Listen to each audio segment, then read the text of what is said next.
Hello Taurus, welcome to your reading. My name is Maria and this is a tarot intuitive story for you if you have Taurus anywhere in your chart, if you're a cross watcher, or if something else drew you to this video. If it's resonating, then surely you were guided here. And we have a reading for you with 3 decks, the Cosmic Creatures, the Zen Tarot and the Muse Tarot, starting out with this beautiful energy, the Oyster, which is an earlier point in your life. Now, I don't know exactly, of course, when, and I also don't know the scope of the story, so this could be a really big story about your life, or it could be sort of a smaller story or something that just happened. Either way, this is something that happened earlier, and it comes out as sort of a wake-up call, as one of those dreams maybe where you wake up completely terrified and you realize you have to change your life, or a big insight or awakening. Could also have come out as comes out a little bit as eviction or illness, something that causes great change that happened at an earlier stage here in this story. And you were actually, at the time it happened, you were actually feeling like you were in quite a comfortable situation. Could have been a living situation, family, relationship, health, whatever, you'll know, job situation. You were very comfortable there, or at least that's how you considered it. You know, you had what you needed to have, and you'd done most of the work, so you were kind of leaning back into it. But the universe, spirit, was considering it to be, I think, stagnant. And so immense change suddenly happened. This is the change card, which is sort of the wheel from the Zen Tarot, which is enormous change that is out of your hands, meaning something came in from the outside that changed your circumstance so much that once this energy came in, nothing was really the same anymore. And this oyster, it comes with a pearl, of course. So it is sort of a spiritual divine gift, but it does come with all of this change energy and probably maybe tumultuous circumstances or mayhem of some sort. Of course, when the wheel comes in, when this amount of change comes into our life, it sort of just clears the table, and we have to deal with a lot of chaos. But it wants to say that it is really a gift. It wanted to take you out of something that was stagnant, not moving, and therefore also not progressing, not taking you to your next new level, or not really supporting you anymore as such. It also comes out as something that sort of had a timing, like this was meant to be. So that could have been something very, very cause and effect in the 3D. Could have been a contract that ended, or something that you knew sort of had a period of time, and then it was going to stop again. But it also kind of comes out as something that was hidden in your DNA, or in your soul, in your energetic field, like a bigger destiny. And it had a timing. It was sort of like one of those old clocks that we used to set like manually to boil an egg, and then it would go tick, tick, tick, tick, tick, and then ring. And it was like something like that was built into your situation, and it could have been built into you sort of before you came, as a sort of a fated event. Like, as in, if, for example, a skilled astrologer got a hold of your birth chart, they would be able to point this time out. They would be able to look at your chart and say, at that point, something big happened. So I'm saying this just because if you're in doubt as to whether you did something wrong, or you could have done something to prevent it, the answer is no, you completely couldn't. This was meant to happen. And it's a good thing. It's coming with a pearl. It's coming with a gift. Although, of course, it might not feel like that right away. But really, it is. And the reading is going to tell us a story about that. Either way, this change that came in would have been incredibly triggering. You come out with the Devil card, and I just see it as being very, very triggered, as something flaring up inside of you. Maybe sort of the worst thing you could imagine, whatever feeling for you would be the worst, could be anger, fear, disempowerment, sorrow, frustration. It could be all of these. And here you sort of trying to negotiate that change, maybe to keep it away as best you can. But just this change would have been incredibly triggering. All of this, of course, has already happened when we meet you in the story. Now, that triggered a big healing in you, actually, this whole change, because you come out with the dolphin that is sort of seeking deeper waters. The dolphin is supposed to be sort of in the shallow waters and preferably with others or with its mate, but here we have a lone dolphin sort of going down into the depth, maybe, I think, in order to find that pearl. Comes out clarified by the healing card. So it tells me that you were going, it prompted you to go into the depth of yourself and do some deep healing, maybe of some things that were never really settled, or some generational trauma, or could also have been a very physical healing. But it does look like some part of it is a solo journey, or is you going in search of something. It could also be a spiritual search in the depth in a way you haven't before, and maybe leaving a little bit of your flock behind in order to do it, or circumstances made it to be like that. But what it's really triggering is something quite incredible. So even though you would have been standing in a situation that was feeling kind of chaotic and triggering this deep healing, which is of course never easy, it's like it's freeing you. You come out with this, the Nine of Materials, which comes out as, to me, as somebody being freed. So even though you might have felt like you were in a very comfortable position, and everything in your life was all well and good, and you know, you had your creature comforts and you had your things all in order, and you had safety. Actually, this very lively part of you was not really alive in that situation. It was sort of dormant or dying out or forgotten about. If you've ever experienced this might be what you have been experiencing in this period of life. Sometimes when we lose everything, or when something really goes wrong in our life, and we, in a way, we reach the bottom, there is some sort of a freedom in it. There can even be a sort of happiness, because it's so freeing to have nothing to lose. And it's like some part of us wakes up that is more carefree, that is less about what others think or how it looks, because it looks terrible anyway. So it's just could have been some freedom to become something that you had never really allowed yourself to become before. It just comes out as wild abandon. So somehow in this sort of chaotic and healing energy, something quite great reawakens inside of you. And you also come out with the Hanged Muse, which is, well, it is about how this sort of brought you into a no man's land, I think, in your life, where but in the way where the rules were different, because it was no man's land. It's sort of like the Wild Wests of your life, or your emotions, or how you could be.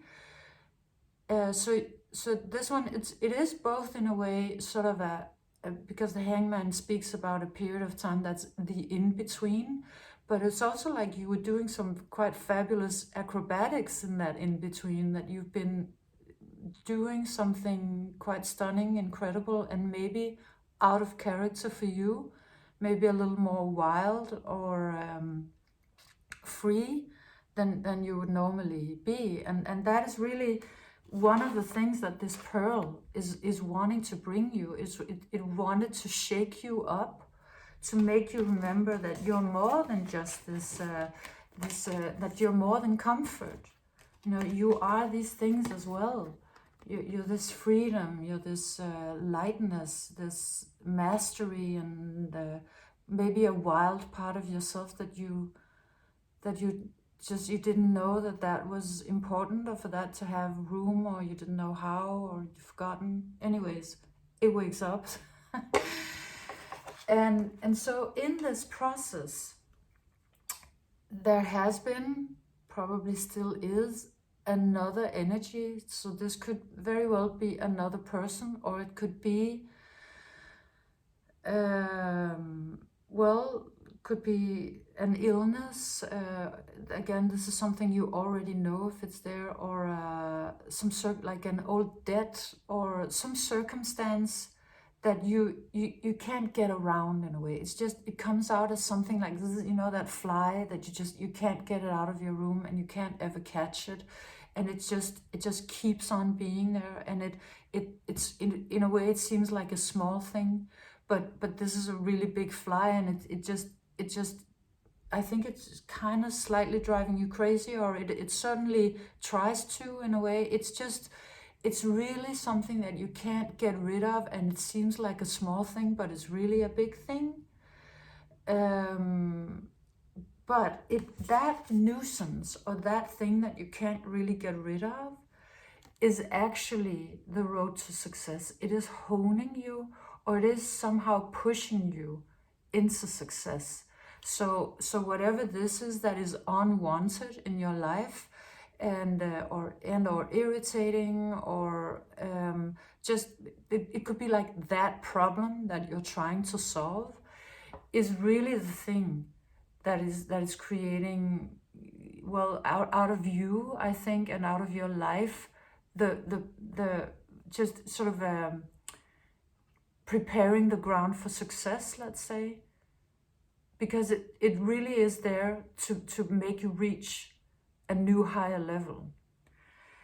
And it also comes out clarified by the Queen of Materials today, coming out also as sort of a nuisance, as incredibly insistent, as somebody who just won't let you go no matter what you do, or an energy that won't release you, and for all of the time that it won't release you, the time when it's there, and it's grating on your nerves, or whatever it is doing in your life, it is really honing you. It comes out a little bit with that Rumi quote, which is it's something about, oh, I'm gonna slaughter it, but it's just because, you know, he's a poet, so the words are meaningful how he puts it together, and I can't remember it exactly, so I'll just tell you the point of it. But it is how can you be bettered if you're irritated by every rub? Or how can your mirror become clear if you're irritated by every rub? Meaning that, you know, this is how we do mostly as humans. We you know, it grates on our nerves when the universe is sort of honing us, but really it is because it wants us to be better, and that is what this energy wants. This one also has a tendency to come out a little bit as mother, or motherly, or female lineage, so there could be something there. And what it wants, what it has been wanting, what it is trying to show you, is that it's showing you that somewhere in your life there is a web that is more complicated than it needs to be. That somehow some things in your life, maybe all of your life, was in a way a little more complicated than necessary. This could also be your mind. That would be very typical for the spider to come out as a complicated web in our minds, or complicated webs in our relationships, or in our relationship to ourselves. But really, it is saying all of the complications are really about nothing. It means nothing. It's not necessary. Whatever sort of intrigue or complications, it's this energy, this fly slash queen of materials, is really trying to show you what means something and what doesn't mean anything. So getting your priorities straight in a way, and it wants you to untangle yourself from that which is not important, from that which is just headaches. So this one has been coming out as untangling because of the hair, sort of these two people's hair sort of be looking like it's completely in a mess together. So what this wants, I think, or wanted, was to untangle you from things and energies and people that you didn't even know you were enmeshed with. It wants to untangle you from quantum entanglements, and that could very well have something to do with your mother or your female lineage, or with ideas of women or the female as such, or the whatever you identify as. You know, this energy is a part of all of us, and it plays a major role for all of us and in all of us. So whatever you identify as, you still have a female energy inside of you, and something there would like your attention. Something there is a sort of a nuisance. It could also very well come out as outer. So so an outer female is a nuisance, or it could be like self-worth issues that were handed down to you from generations before you, or some generational bad habits, things that have you bound in a way, because you also did come out with the Devil in the beginning, you know, which is a card about being bound, about things that keep us imprisoned without maybe us knowing it. It's just, it can be old energies that are full of fear or manipulation, or both. It could also be addictions. So really, this big change energy that is coming into your life is trying to point that out, is trying to point out that somewhere in your life there is some energy, possibly connected to feminine energy in some way, that is really actually, that is doing nothing for you, or that is keeping you in I think maybe a void, an emotional void, in a place that would actually really like to be filled, and that you yourself are also dreaming of having filled, and that you might have been filling with creature comforts, and that kind of worked for a while, but it's like it's a void, a hole in your heart, somewhere inside of you where it's empty. And you might have been, as I think we probably all do, and that we're encouraged to do in the modern world, trying to fill it up with this, that, and the other, and things, and people, or food, or whatever. And it hasn't worked, because that hole is still there in your heart, or that emptiness, that sort of void, something that should have been filled with something else coming in, and it just never was, and it never has been. And it's this is also why it was sort of just a matter of time, because you could fill it for a while with things that weren't really the actual nourishment that this hole in your heart needed, but you couldn't do it forever. There was necessarily a timing when it was just gonna open up and say, no, now you actually need to fix me. Now you need to look at this. So that is why this nuisance won't let you go, because it really wants you to look at this, and it would like you to untangle yourself from whatever it is that is in that hole, and whatever ideas you've had about how you could fill it, because the real thing is something else, and it's coming out now. So you might be on the verge of this in your life. It comes out with these very, very, very beautiful energies. So the bee spirit speaks to me about finding your purpose, your true purpose, a purpose that is that, because the bee's purpose, of course, is to find the flowers, suck the nectar out of it, fly to the next flower and pollinate it, and thereby sort of saving the planet, saving humanity, saving everything and everybody, and keeping nature lush and sort of in balance. So it's a little worker, a superstar that also is doing this just this beautiful work, this great work. And it looks to me like you have been, maybe you lost your way a little bit, or you stopped in your tracks.